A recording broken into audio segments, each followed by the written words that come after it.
Hello there and welcome back to my channel. It is of course only me again, and thank you very much for tuning in for another round of metal detecting. So we have come to a brand new permission today. I say we because I'm today joined by Mr. Tweed and Brian, and we have come here in hopes of finding some amazing artifacts that have been buried under the ground for centuries.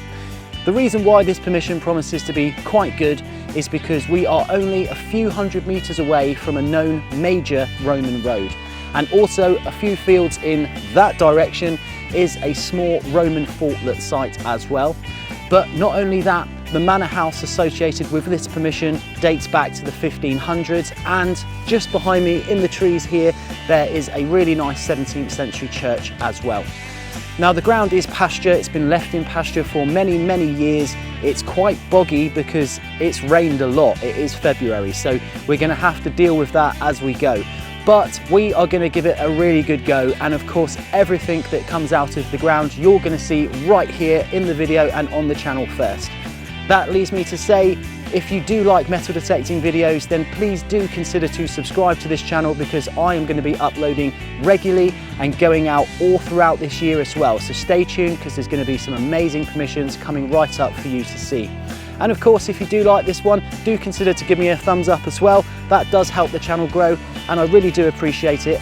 But that is the talking out of the way. We're going to get loads of digging done today, probably going to get quite muddy, and we might get a little bit wet as well, but we're out, we're going to search for it, and if it's here, we're going to find it. So stay tuned, and I will see you all on the very first hole.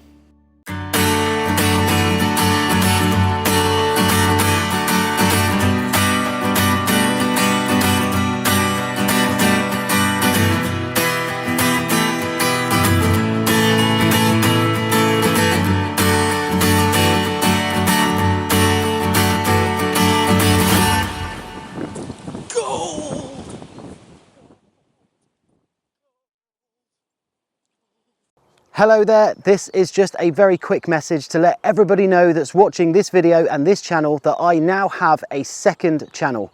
The channel's name is Behind the Finds, and on that channel I am going to be looking at all of the things that I find on this channel in a little bit more depth. So these are things that I would have found out much later after finding them and filming and editing the video. There is a really cool video on there where we go to the Finds Liaison Officer and hand in all of our finds, so that's the very first video, but I will be updating that channel regularly, so stay tuned. If you like this one, you're going to absolutely love that one, so I'll pop a link to it right here. But anyway, let's crack on with the main video. Okay, so as I said in the intro, we have got very boggy ground here.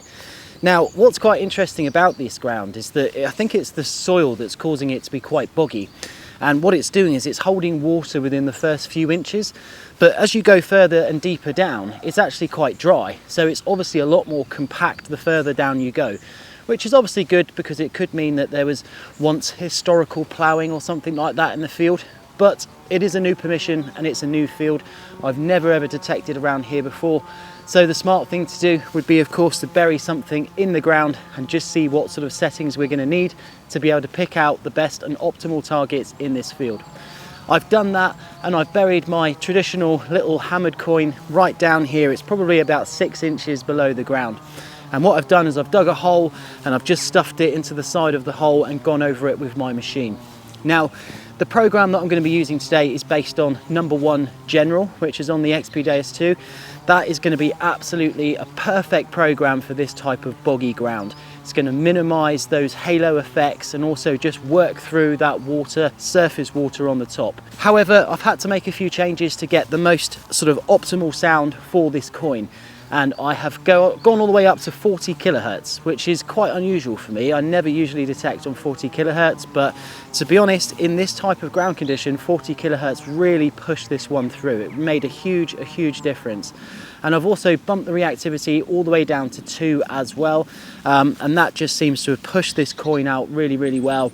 I've upped the discrimination a little bit as well, but I think that's mainly just due to the sort of ground noise that's in the area. It's nothing major, it's just a few steps up just to quieten it down as I'm swinging through. But I am now getting this target nice and clear, and it's 6 inches down, so have a little listen. There we are. That is a sweet little signal, and it's coming up at about 65, which is about perfect for this hammered coin. And I know that if there's going to be a nice little metal target in the ground that's 6 inches, we're now going to find it. So let's go and find some. Now, this isn't a tremendously old buckle. I would probably say this is probably around 100 years old, something like that, but it's still a buckle, and it's made of copper alloy. So it would have given a really nice signal. I mean, it sounds amazing. There you go. You're going to be digging that all day, every day. And yeah, it's nothing too old, but it is a buckle. So we're on the right tracks to be finding some more good stuff. And I've kind of worked my way up to the top of the field here where it's not so boggy. So hopefully we'll get some good bits, but of course, stay tuned and I'll let you know. Okay, that sounds quite a sweet little target down there, that's for sure. So that is coming up at about 88 to 89. Sounds like quite a solitary little target, that one. So I think it's going to definitely be worth a dig. Yep, absolutely, definitely going to be worth a dig. So let's give this one a go and see what we get.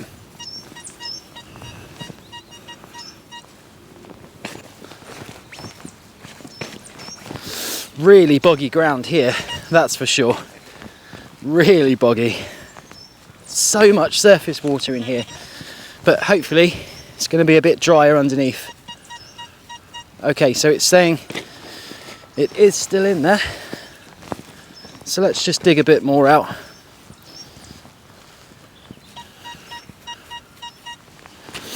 Well, it's definitely drier underneath, that's for sure. So let's get the pinpointer in there and see what we can find. Okay, so we've got a little bit more to dig out to find this one. So let's just do that now. Hopefully it's in this bit. Oh, here we go. Looks like we've got a coin. Our first coin of the day. Amazing. Oh, is it an old coin or is it a new coin? Well, it's nice and green.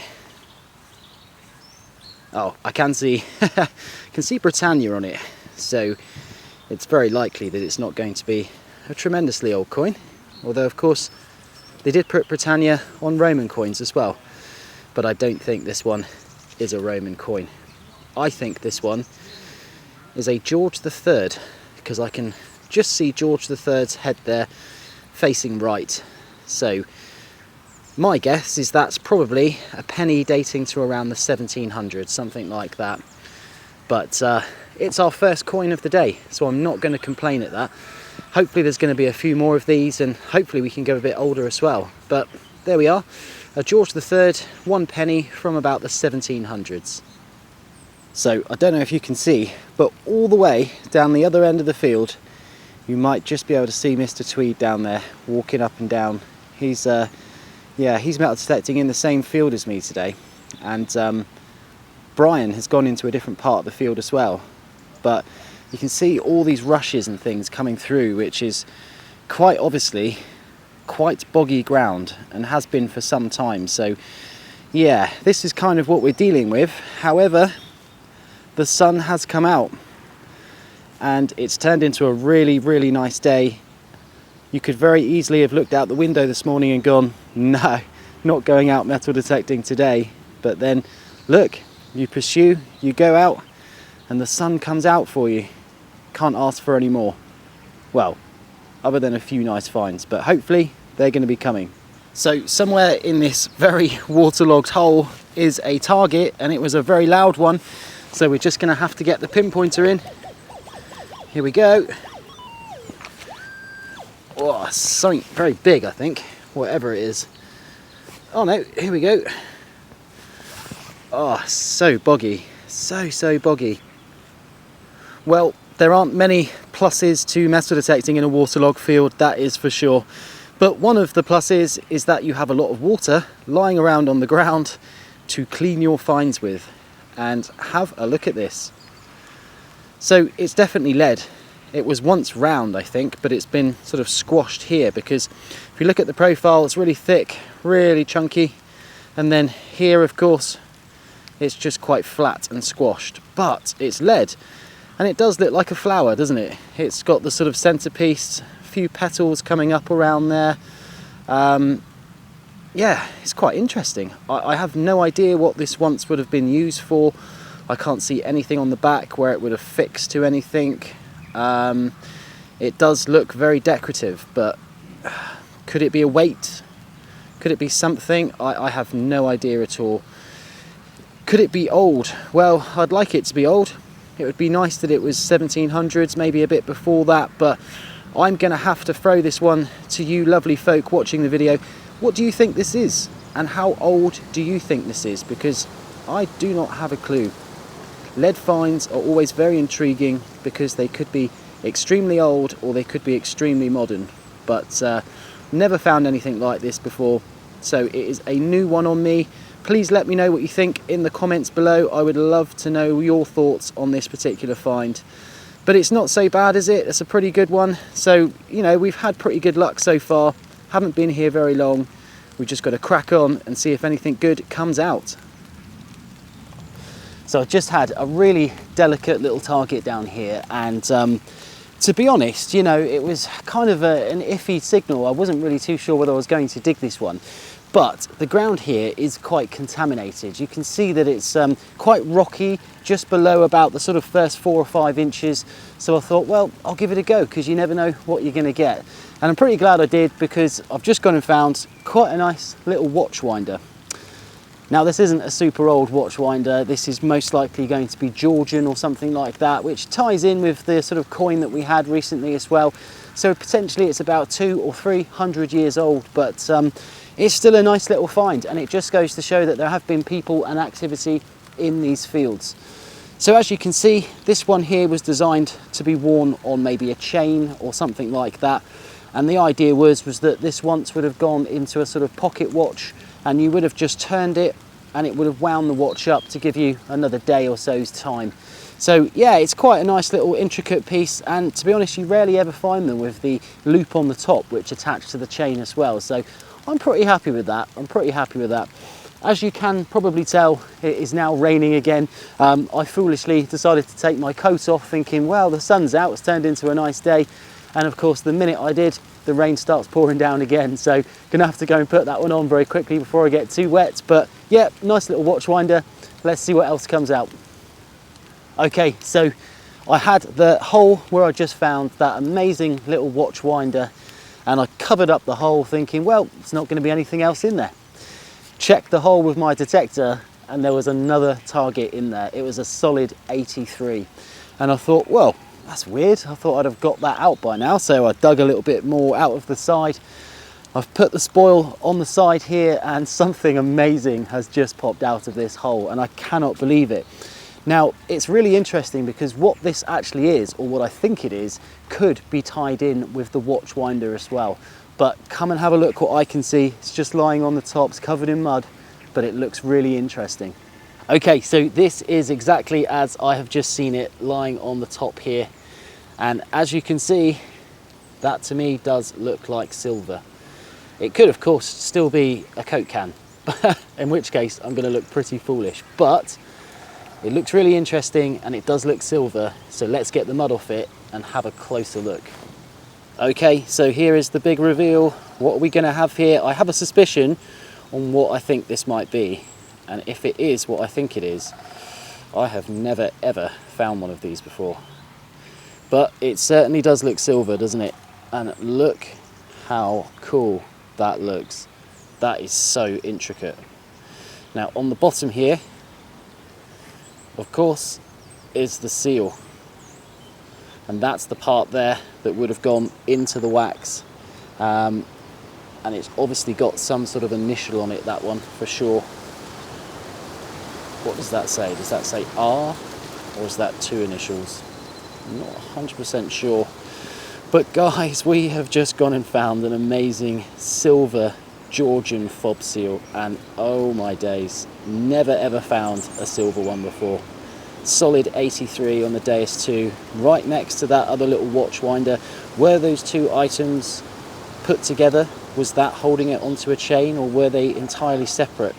I do not know, but that is a stunning little find, and potentially could be treasure. If this turns out to be over 300 years old, because it's made of more than 10% precious metal, it could very well be classed as treasure. So what an amazing find. Silver fob watch seal or pocket watch seal, probably hung on a chain around somebody's neck. Absolutely amazing. We'll get this one cleaned up really nicely. I'll get a picture of it on the video for you, and of course if I do find out any more information, I will attach that to the video as well, and if it does turn out to be treasure, I'll let you know. But an amazing, amazing find today. Let's keep pushing on and see if we can find some more.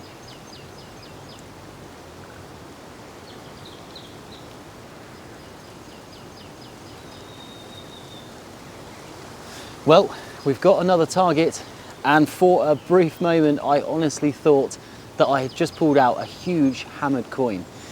But I have cleaned it off, and unfortunately it's not silver. But this really is one of the thinnest coins that I've probably ever seen that is actually copper alloy. It's very, very likely that this is a sort of George II, maybe George III, something like that. But it is just so thin. Now this coin would never ever have been this thin when it was minted, and most certainly whilst it was in circulation. It's very unlikely that it would have got this thin by just being in circulation, people's pockets, being passed around, you know, with trade and things like that. So at some stage this coin has either been rubbed down to be this thin, or the ground has just made it this thin, you know, wear and tear over time, that sort of thing. But I don't think it was the ground, because the ground here is not very sort of stony, not very gravelly. It's quite sandy, but I don't think sand's going to really do this amount of kind of wear over time. So I'm willing to bet that at some stage this coin was rubbed down. But for what reason, I have no idea. It's very unlikely it's going to be a love token, because of course it's not a precious metal. But it's very, very interesting. You can just make out the bust there on the back. I'm pretty sure it would have had Britannia on there at one point as well. But yeah, honestly did think there for a moment we had a silver hammered coin, but you never know, we might get one yet. Really happy with the silver fob seal anyway. So let's push on, let's keep going. Hopefully the sun comes out again in a bit soon and warms things up.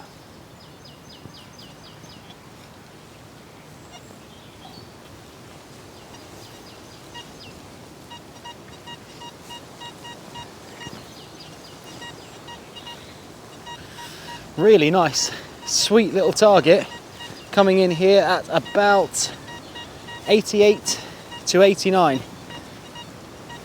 Now it's very likely this is going to be something quite big, because it sounds big, it's definitely big going over it, and of course it's in the high 80s.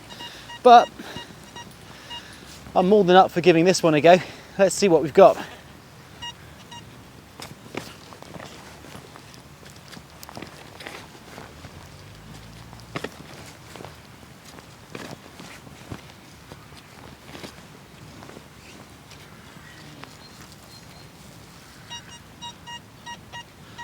Okay, so it's still in the hole, which means we've got a little bit more work to do. So let's just see if we can pull it out. There we go. Oh, I can see it already. What do we have? Of course, it's just a piece of scrap old tin. Must have just been thrown in the field at some point, out of sight, out of mind, but of course, it's never out of sight when you're metal detecting. It's certainly not out of mind now. So, yep, let's get rid of this one, stick it in the bag and take it out of the field. But, oh well, it's just a piece of metal. Hopefully something better next time. Okay, so just to give you a little bit of an update, guys, it is now sort of mid to late afternoon. I this afternoon have been doing a bit of field hopping. I really wanted to just go into each field just to kind of see what was around here. Was there any sort of historic events, anything that really happened in one field? But to be honest with you, it hasn't really paid off. I should have stayed in the field where I found that silver fob seal for sure, because that was a really good little hotspot, and I actually think it was the best hotspot so far on this permission.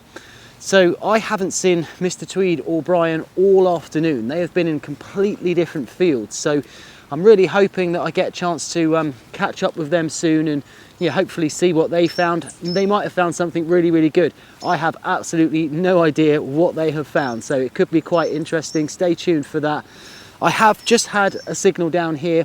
It is probably the best signal I have had for an hour, and that's no word of a lie. Really boggy ground again in this field, but I came down on a really nice target. It was quite a sort of faint 82 to sort of 83, but I've pulled it out, and I actually think I've gone and found another bit of silver. Over the moon, absolutely chuffed. But it's not a coin, it's not a fob seal. I don't really know what it is. It's very interesting. So it has writing on it, which again does look quite Georgian. Now it's that sort of italic writing, so it looks like it has been sort of scribed, but I don't really know what this is from. I mean, it could be from a dog's collar, a cat's collar, or something like that, but it's got 2 holes either side of it, completely blank on the back. It's most certainly silver, whatever it is, so it's obviously got to have some age to it. But yeah, I'm not really even too sure what the writing says. As far as I can tell, it says to something from Budge or Budgie. I have no idea. Guys, if you're watching this and you can make out what this says even better than me, then please just drop a comment below and let me know, because I have absolutely no idea. But it's another piece of silver, and I am so chuffed with that, because honestly I have not found anything in ages. But I've been pushing on and pushing on, trying to find something good, and it pays off. So yeah, another piece of silver in the pocket. Let me know what you think it is, please, because I would probably never ever find out what this is. However, I would definitely want to know. Okay, so we are now near the end of the day, and as you can tell, it's getting a little bit dark because it's sort of early evening time now. But as promised, I said I would have a catch up with Brian. Unfortunately, Mr. Tweed has gone home a little bit early today, so I didn't get a chance to see what he found, but he did say he didn't find very much. However, Brysky here, the Emperor Bryscius, has just shown me his finds pot, and he's got a whole pot of coins. Where were you detecting today? Up that top field, not far away from a church and school. Oh, yes. It's all pennies, half pennies, sort of the oldest I think is Victorian, going right up to Elizabeth I, modern day sort of stuff. Yeah, nothing, no silver. It's a nice condition. Yeah, a lot of them are. Yeah, it's mainly really nice condition. George V. Yeah, well, yeah, you've got, I mean, you must have, what, 20 coins there? Oh, 20 coins. I mean, regardless of their age, it's still a pretty good haul, isn't it? Yeah.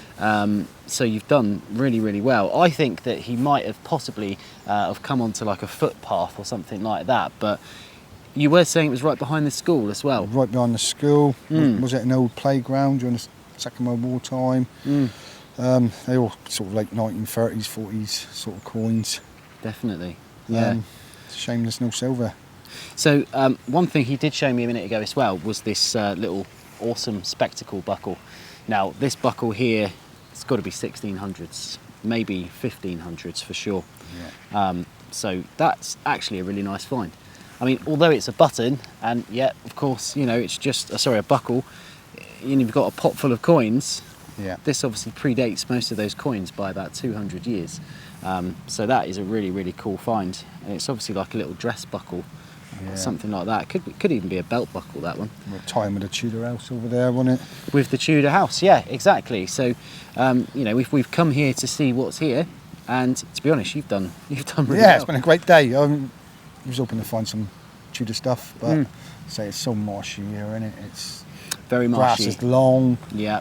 Maybe lots we're of just rushes not getting and down reeds. deep enough. Yeah. Okay, so that is all we have time for in today's video.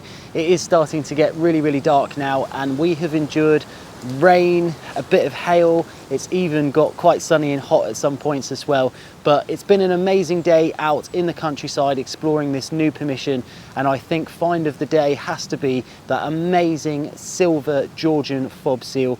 It really is a wonderful find, and it is a true testament to the fact that things can be absolutely anywhere. So even if you're detecting in a field and you're not getting any signals at all, then persist on, just keep going, and chances are something good might come out. So I am really chuffed with that, and I really hope you've enjoyed seeing that one come out of the ground as well. But that is it now. We have got a long drive back, and it just leaves me to say thank you all so much for watching my videos. It really does mean a lot to me. And again, if you do like them, you're in the right place, because there's plenty more to come. Do hit the subscribe button just below. And of course, if you like today's video and you like the finds, drop us a thumbs up as well. But that is it for today. So stay tuned for next week's video, and I will see all of you on the very next hole.